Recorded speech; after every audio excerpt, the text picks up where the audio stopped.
Some stories knock once and vanish. But tonight, we're dealing with the ones that stay. They linger in your sheets, in your mind, in your blood. And tonight, we've got 4 true experiences pulled from the shadows of the past the Pumpkins Glow community. One of them even came with audio and video. Graciously offered, if you want to call it that. Welcome back to the dark. The Old Man in the Gray Coat. Submitted by Mario, Zen Life 2, you. Let's start where the memory's still warm, and the body is not. A childhood visit from something dead wrong. The Old Man in the Gray Coat. Submitted by Mario. My name's Mario, and this happened when I was about 8 years old. Still, to this day, I don't have a good explanation for it. Just a memory I can't erase.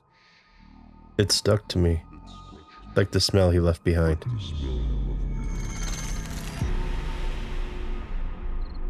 At the time, we were living behind my grandmother's place. It was just a little studio-style apartment, cramped but cozy. We made it work. My parents slept on one side, and my brother and I had bunk beds in a small sectioned-off space. Nothing fancy. We were just trying to get by. It was one of those cold nights when fog rolled in heavy, almost thick enough to touch. My brother and I had finished watching some horror stuff on TV, like we always did. I was a full-blown scary movie addict even when I was a kid. Monsters, slashers, ghosts. I loved it all. At the time, I thought maybe that had something to do with what happened. That maybe I'd imagined it. I really tried to believe that.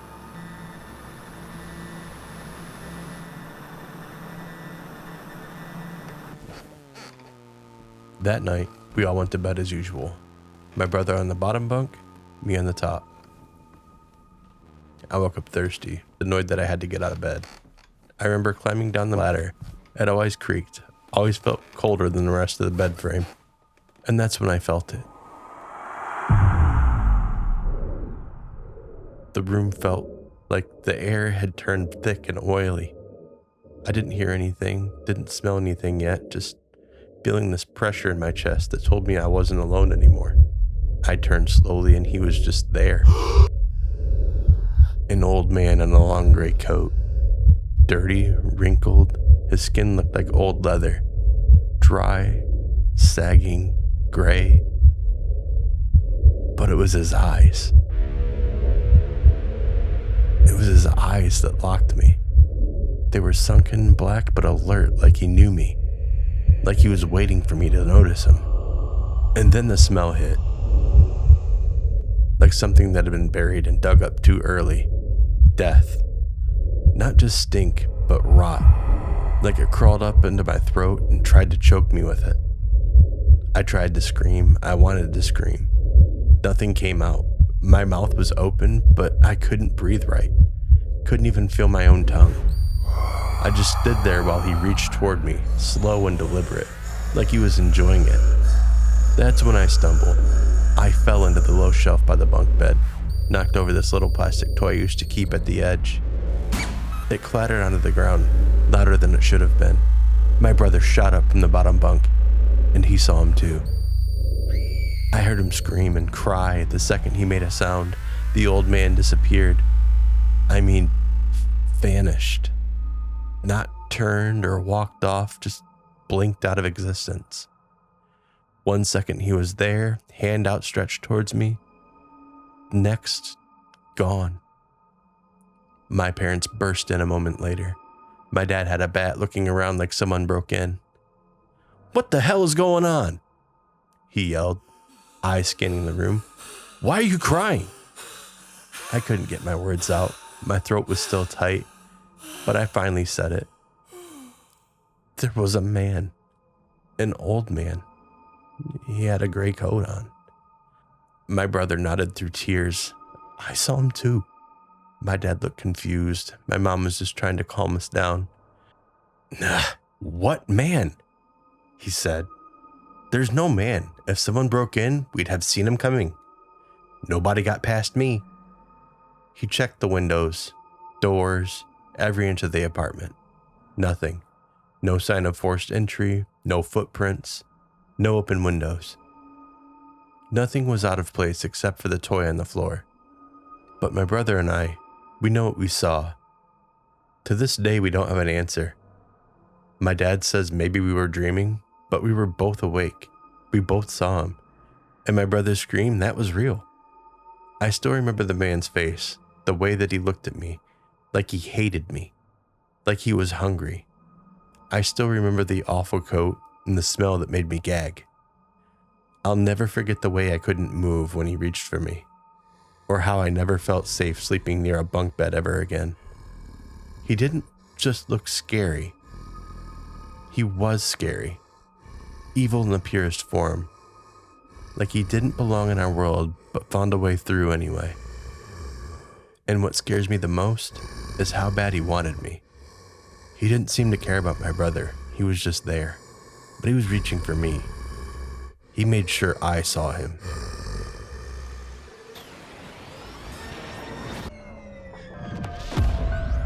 You saw it too, huh?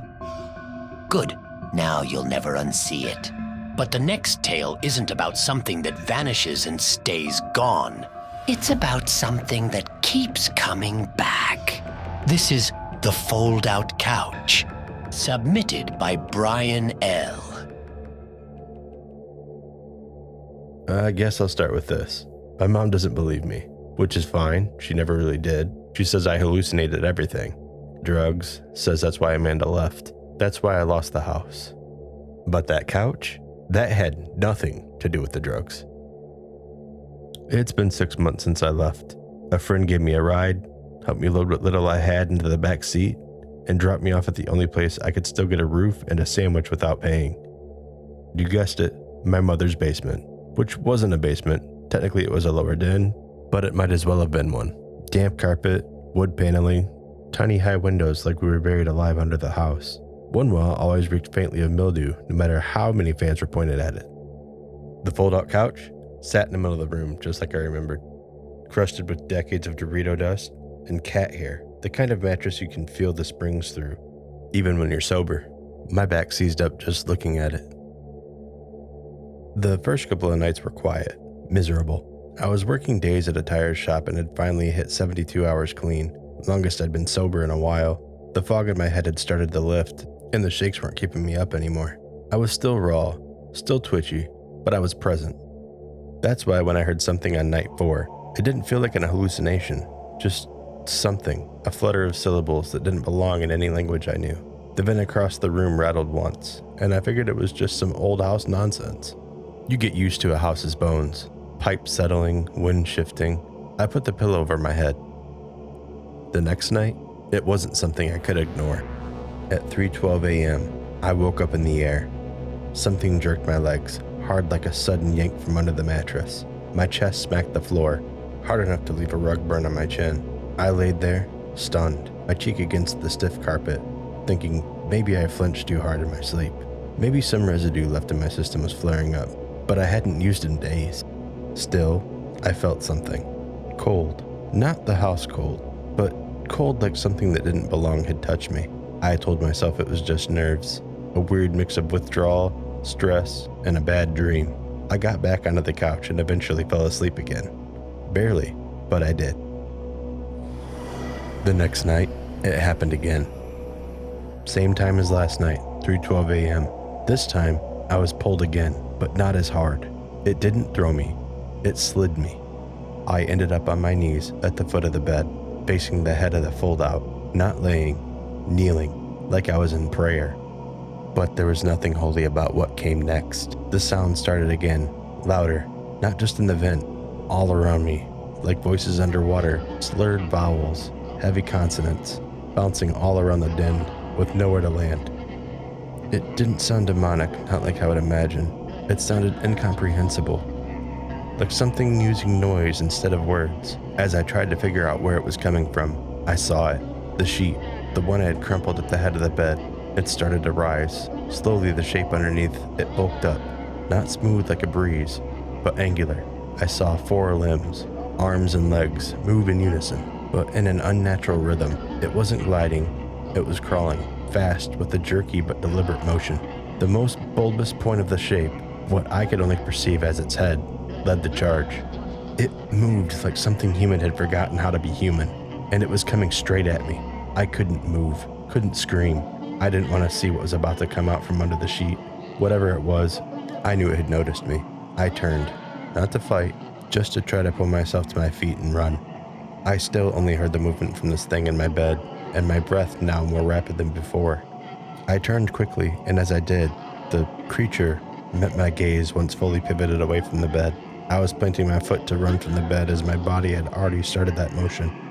Her face was inches from mine, just far enough that I could take it in for a couple of seconds before I blinked and she was gone. There was blood, but it wasn't leaking. Her skin looked too stretched, too worn, like it belonged to something that had been dead and bloated and then shrink-wrapped into a human shape. Her eyes didn't blink, just trembled, wet and barely set into their sockets. Her mouth wasn't quite a mouth. It stretched wide and hung open with far too much slack, too many creases, too many muscles twitching, like it was holding back something that wanted out. It reminded me of a person, but only in the way that a burned doll might. You recognize the shape, but the soul behind it is wrong. There's no confusion, just dread. I didn't run. I collapsed against the wall, slid down until I was sitting. I just stared at the bed, at the sheet, unmoving now. My pulse wouldn't slow down, and my ears were still ringing from the silence. The next morning, I came clean to my mom. Told her I had used 3 days prior. She was livid, screamed that if I ever used in her house again, I'd be out so fast it'd make my head spin. I didn't argue. She was right. I tried to stay clean. I kept going to work, kept my head down, but the weight of that night, the tension in that house, kept building. The way my mom looked at me didn't help either. Every cold shoulder, every sideways glance, every locked cabinet, it got to me. I slipped once more, just once. I told myself it was just to take the edge off, just something to calm my nerves, but she found out, and she meant what she said. I was out the same night. I slept behind the church that first night. The second night, I found a small encampment behind a grocery outlet where a few other guys had set up tents and tarps. It was rough, but they didn't ask questions, and nobody judged me for shaking or zoning out. Oddly enough, it was there, among strangers, the cold air, and the pile of blankets, that I finally got a full night's sleep. No sounds, no movement, just quiet. Eventually, I got into a program, found a part-time job, stayed sober longer than I'd ever had, got enough cash together to rent a room. I found a mattress on Craigslist, hauled it into the new place. It wasn't much, but it was mine. I finally felt like I was healing. 2 weeks in, around 3:12 a.m., I hear the vent rattle. I didn't look. I just laid still, listened. Who invited her to the recovery process? Don't get up. She lets herself in. Let's move to something quieter now, but just as heavy. This is the weight at my feet. Submitted by rlgstudios. The Weight at My Feet, submitted by rlgstudios. I'm writing this story mainly to vent, but also to get some answers on what people think happened. I have my own idea, but I'll save that for the end. Obviously, there's a little backstory. I've been into ghosts, demons, witches, cryptids, aliens, pretty much anything in that genre, since I was about 10. I even told my teachers back then that when I grew up, I wanted to be a paranormal investigator. They always laughed and said, "Those aren't real." But that only made me more obsessed. As I got older, I started collecting books, loads of them. Haunted places, sightings, encounters, where to go, what to look for, everything. And I kept hearing the same thing over and over. The deeper you get into this stuff, the less it's about you looking for the ghost and more about them finding you. I don't know if that's true, but I've heard it enough to take it seriously. especially when it comes to cryptids and darker entities. Fast forward many years, I was 23 when my parents called me and said they were moving to another city for work. They didn't want to sell the house, so they asked if I wanted to move in and rent it out with a couple of my friends. Of course, we all said yes. It beat living in an apartment. Now, as much as I was excited to move back into my parents' house, there was a part of me that wasn't. The house had seen some bad things. I've got one brother, 4 sisters, and over the years there was drug use. They would get involved in messy relationships with boyfriends or girlfriends, constant fighting. It was never peaceful in there. I don't know about you, but I believe when you live somewhere filled with bad energy, constant negativity, it attracts worse things. Ghosts, demons, whatever you want to call it. That stuff builds up. And I was honestly nervous because when I was 15 and living in that house, I used to get a lot of sleep paralysis. And when I say a lot, I mean like at least 5 times a month. Sometimes I'd have weird dreams where I was being chased by this dark, smoky figure through a school. Other times, I'd be floating above my own body, just watching myself sleep, fully aware, trying to scream or move but totally paralyzed. That's no fun, and the thought of going back into that house brought all those memories right back. But I wasn't about to let that stop me from getting out of the apartment and into a house where the only people I had to worry about were me and my boys. We packed up, moved our stuff in, helped my parents move out, and got settled in. It was a 4-bedroom house, 3 guys and 2 cats. About to start the bachelor lifestyle.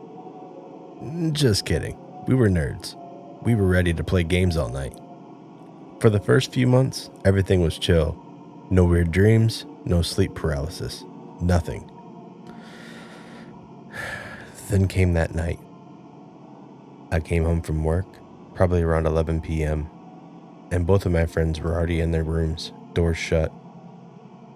I was so tired that day, I didn't even bother changing. I just face planted onto the bed with my arms stretched out like I was on a cross and knocked out immediately. Now, if you've ever had sleep paralysis more than once, you know the second it hits. I woke up and I knew.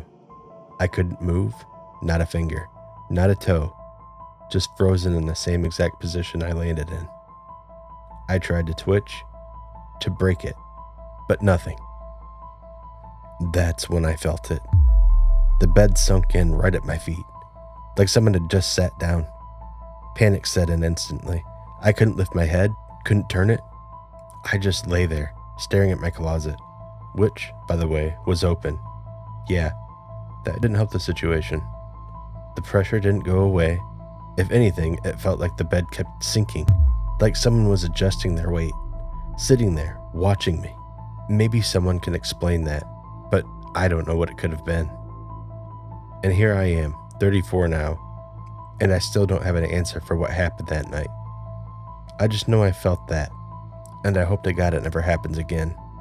Or if it was something, I hope it never comes back. I still live in that same house, but now, instead of my friends, it's my wife and my 2 girls. And I for sure don't want them having bad dreams like that. Still with us? Good. That means you're one of the lucky ones. To those already subscribed, thank you. You help keep this thing breathing. But 82% of you watching haven't subscribed. Fix it or don't. We'll still know. Like the video. Follow the socials in the description. And answer me this. If you found a cursed book with a warning not to share it, would you? Tell me in the comments. Let's see who's honest and who's already been marked. Now, let's finish this. I shouldn't have drawn the symbols. I shouldn't have drawn the symbols. Submitted by electricchairbear. I don't even know where to start anymore. I'm tired. I don't sleep right. My head's been buzzing for months. And this isn't one of those ghost stories people pass around for fun. I'm not looking to impress anybody. I just want it to stop. A few years back, I was in Kansas City digging through this old secondhand bookstore. The place smelled like dust and wet carpet, and I found this book from 1911. Thin, worn, handwritten notes in the margins. The author called herself a witch, self-proclaimed. I flipped through it for the weird factor. That's all. It had symbols, dozens of them. Strange looping things with scribbles under them, like directions or warnings or maybe just rambling. I thought it'd be funny to draw a few on the basement walls, freak out my nieces when they came over. Harmless prank. I didn't think much of it after that, but a couple weeks later, I started hearing things. Not faint sounds, not old house creaks, loud, deliberate noises. My punching bag down in the basement would swing hard enough to slam its chains against the beam it hung from, and I was always upstairs when it happened. Then this old Halloween toy, this skeleton with a plastic guitar, started playing music again. It hadn't worked in years. Switch turned off, batteries dead. It just came back. It still goes off, even now. Just starts playing on its own like nothing ever broke. Then came the crying. Cats. At least, it sounds like cats meowing through the vents. But I don't own any. I've torn through the basement looking for strays, pulled the covers off of the ducks, checked every corner with a flashlight. Nothing. But the crying keeps happening. Sounds too real to ignore. I've been scratched in my sleep, deep lines down my side, shirts torn straight through. One night, I woke up with the entire back of my t-shirt split open, like it had been sliced with a blade. No blood, no fabric, just marks, and no answers. Then the kitchen started knocking. First the cabinets, then the drawers. Like something was testing them, figuring them out. I started feeling footsteps behind me when I'd walk through there, right on my heels, always in sync, always one step behind. I'd turn around, fast. Nothing. One night, I was home alone, just sitting in the living room with the lights low. I wasn't even thinking about anything, just quiet, just still. Then I heard the clatter. Metal, porcelain, something shifting in the kitchen. I got up, slow. That's when the dish rack on the counter flipped into the sink. Didn't fall, didn't slide, flipped. I grabbed my phone, hit record, and the sounds were still going. Messy, garbled.